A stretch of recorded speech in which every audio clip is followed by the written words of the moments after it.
अथ श्री साईं सचरित्र अध्याय 38।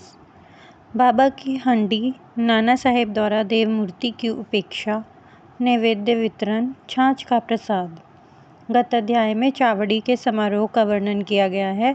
अब इस अध्याय में बाबा की हंडी तथा कुछ अन्य विषयों का वर्णन होगा। प्रस्तावना। हे सद्गुरु साईं, तुम धन्य हो, हम तुम्हें नमन करते हैं। तुमने विश्व को सुख पहुँचाया और भक्तों का कल्याण किया। तुम उदार हृदय हो। जो भक्तगण तुम्हारे अभय चरण कमलों में अपने को समर्पित कर देते हैं, तुम उनकी सदैव रक्षा एवं उद्धार किया करते हो। भक्तों के कल्याण और परित्राण के निमित्त ही तुम अवतार लेते हो। ब्रह्म के सांचे में शुद्ध आत्मा रूपी द्रव्य ढाला गया और उसमें से ढलकर जो मूर्ति निकली, वही संतों के संत श्री साईं बाबा हैं। साईं स्वयं ही आत्माराम और चिरानंद धाम हैं। इस जीवन के समस्त कार्यों को नश्वर जानकर उन्होंने भक्तों को निष्काम और मुक्त किया है। बाबा की हंडी। मानव धर्म शास्त्र में भिन्न भिन्न युगों के लिए भिन्न भिन्न साधनाओं का उल्लेख किया गया है। सतयुग में तप, त्रेता में ज्ञान, द्वापर में यज्ञ और कलयुग में दान का विशेष महात्म्य है। सर्व प्रकार के दानों में अन्नदान श्रेष्ठ है। जब मध्याह्न के समय हमें भोजन प्राप्त नहीं होता, तब हम विचलित हो जाते हैं। ऐसी ही स्थिति अन्य प्राणियों की अनुभव कर जो किसी भिक्षुक या भूखे को भोजन देता है, वही श्रेष्ठ दानी है। तैत्तिरीयोपनिषद में लिखा है कि अन्न ही ब्रह्म है और उसी से सब प्राणियों की उत्पत्ति होती है तथा उससे ही वे जीवित रहते हैं और मृत्यु के उपरांत उसी में लय भी हो जाते हैं। जब कोई अतिथि दोपहर के समय अपने घर आता है, तो हमारा कर्तव्य हो जाता है कि हम उसका अभिनंदन कर उसे भोजन कराएं। अन्नदान जैसे धन, भूमि और वस्त्र इत्यादि देने में तो पात्रता का विचार करना पड़ता है, परंतु अन्न के लिए विशेष सोच विचार की आवश्यकता नहीं है। दोपहर के समय कोई भी अपने द्वार पर आए, उसे शीघ्र भोजन कराना हमारा परम कर्तव्य है।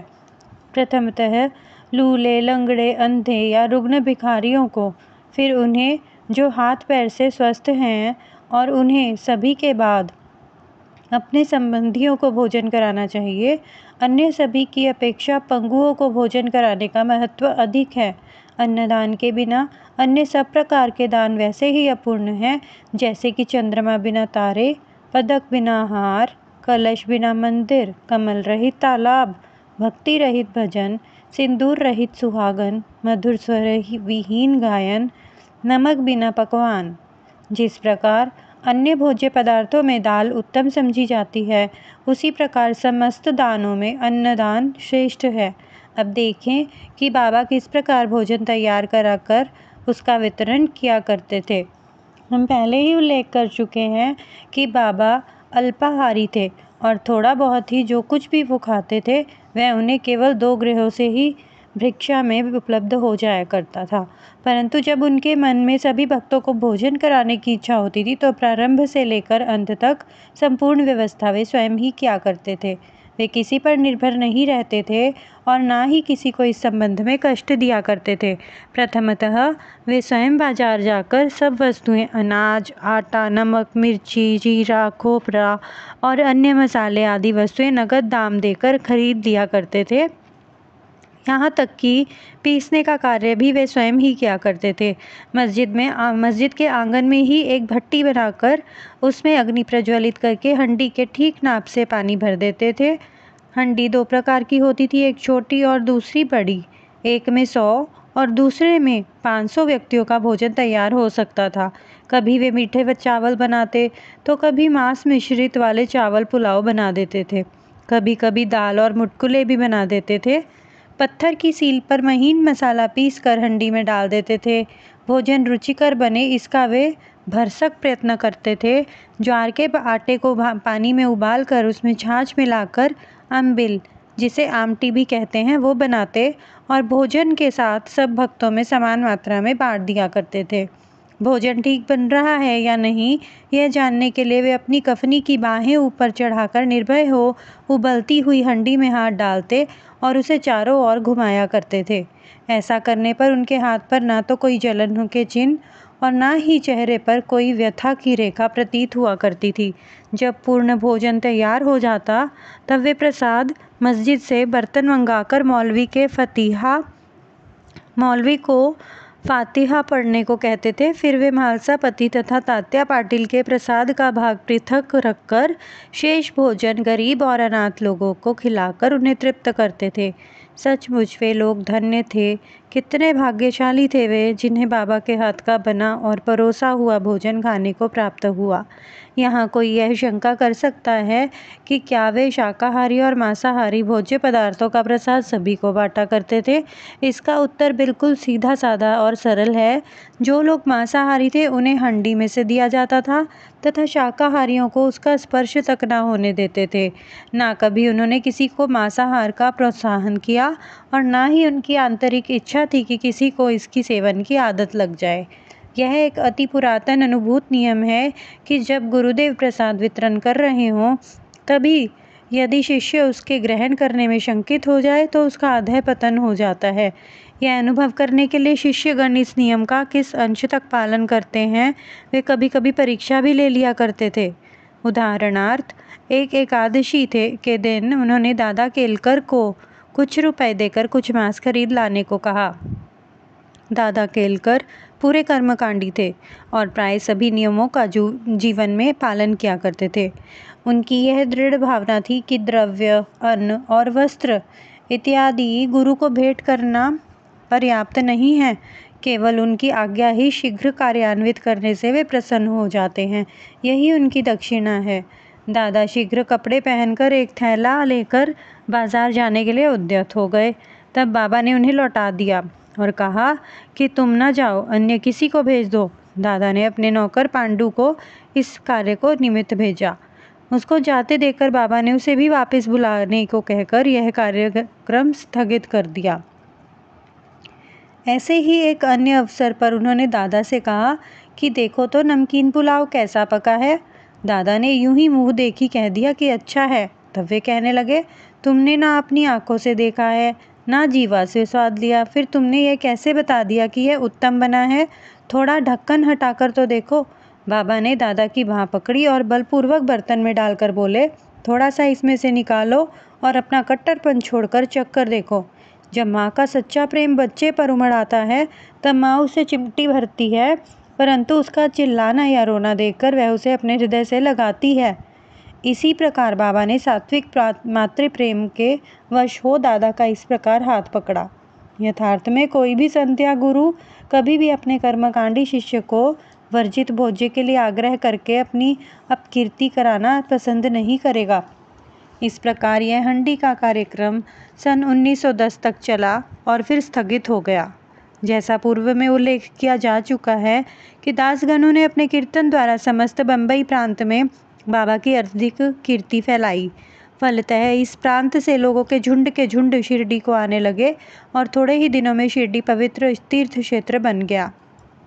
भक्तगण बाबा को नैवेद्य अर्पित करने के लिए नाना प्रकार के स्वादिष्ट पदार्थ लाते थे, जो इतनी अधिक मात्रा में एकत्र हो जाता था कि फकीरों और भिखारियों को संतोषपूर्वक भोजन कराने पर भी बच जाता था। नैवेद्य वितरण करने की विधि का वर्णन करने से पूर्व हम नाना साहेब चांदोरकर की उस कथा का वर्णन करेंगे जो स्थानीय देवी देवताओं और मूर्तियों के प्रति बाबा की सम्मान भावना की द्योतक है। नाना साहेब द्वारा देव मूर्ति की उपेक्षा। कुछ व्यक्ति अपनी कल्पना के अनुसार बाबा को ब्राह्मण तथा कुछ उन्हें यवन समझा करते थे, परंतु वास्तव में उनकी कोई जाति नहीं थी। उनकी और ईश्वर की केवल एक जाति थी।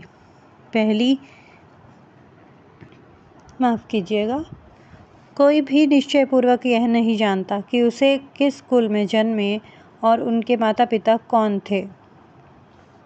फिर उन्हें हिंदू या यवन कैसे घोषित किया जा सकता है? यदि वे यवन होते तो मस्जिद में सदैव धूनी और तुलसी वृंदावन ही क्यों लगाते और शंख, घंटे तथा अन्य संगीत वाद्य क्यों बजने देते? हिंदुओं की विविध प्रकार की पूजाओं को क्यों स्वीकार करते? यदि सचमुच यवन होते तो उनके कान क्यों छिदे होते तथा वे हिंदू मंदिरों का स्वयं जीर्णोद्धार क्यों करते? उन्होंने हिंदुओं की मूर्तियों तथा देवी देवताओं की जरा सी भी उपेक्षा भी सहन नहीं की। जाति न पूछो साधु की, पूछ लीजियो ज्ञान, मोल करो तलवार का, पड़ी रहने दो म्यान। जाति पाति पूछे नहीं कोई, हरि को भजे सो हरि का होए। तुलसीदास। एक बार नाना साहिब चंदोरकर अपने साधु यानी साली के पति श्री बिनीवले के साथ शिरडी आए। जब वे मस्जिद में पहुंचे, बाबा वार्तालाप करते हुए अनायास ही क्रोधित होकर कहने लगे कि तुम दीर्घ काल से मेरे सानिध्य में हो, फिर भी ऐसा आचरण क्यों करते हो।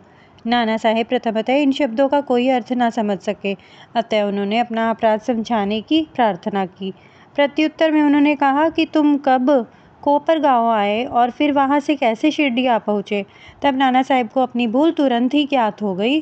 उनका यह नियम था कि शिरडी आने से पूर्व वे कोपर गांव में गोदावरी के तट पर स्थित श्री दत्त का पूजन किया करते थे, परंतु रिश्तेदार के दत्त उपासक होने पर भी इस बार विलंब होने के भय से उन्हें भी दत्त मंदिर में जाने से हतोत्साहित किया और वे दोनों सीधे ही शिरडी चले आए।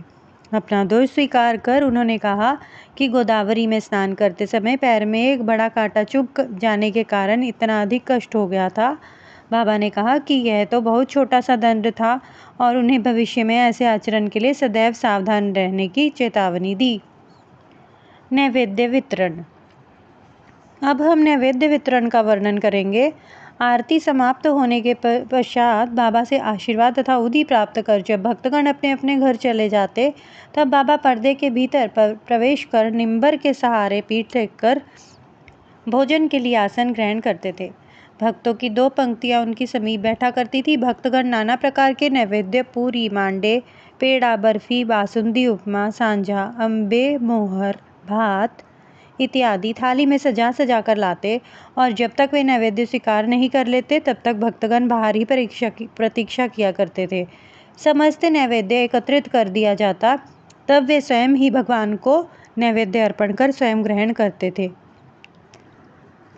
उसमें से कुछ भाग बाहर प्रतीक्षा करने वाले लोगों को देकर शेष भीतर बैठे हुए भक्त पा लिया करते थे। जब बाबा उस सबके मध्य में आ विराजते, तब दोनों पंक्तियों में बैठे हुए भक्त तृप्त होकर भोजन किया करते थे। बाबा प्राय श्यामा और निमोनकर से भक्तों को अच्छी तरह भोजन कराने तथा प्रत्येक की आवश्यकता का सावधानी पूर्वक ध्यान रखने को कहते थे। वे दोनों भी इस कार्य को बड़ी लगन और हर्ष के साथ करते थे।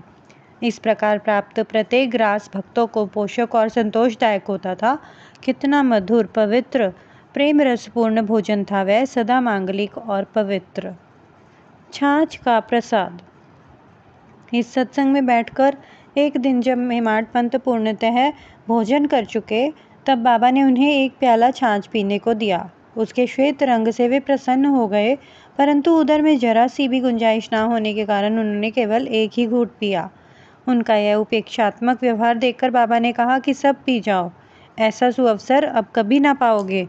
तब उन्होंने पूरी छाछ पी ली, किंतु उन्हें बाबा के सांकेतिक वचनों का मर्म शीघ्र ही विदित हो गया, क्योंकि इस घटना के थोड़े ही दिनों के पश्चात ही बाबा समाधिस्थ हो गए। पाठकों, अब हमें अवश्य ही हेमाड पंत के प्रति कृतज्ञ होना चाहिए, क्योंकि उन्होंने तो छाछ का प्याला पिया, परंतु वे हमारे यथेष्ट मात्रा में श्री साईं लीला रूपी अमृत दे गए। आओ हम उस अमृत के प्याले पर प्याल पीकर संतुष्ट और सुखी हो जाएं। श्री सद्गुरु साईनाथ अर्पणमस्तु। शुभम भवतु। ओम साई राम।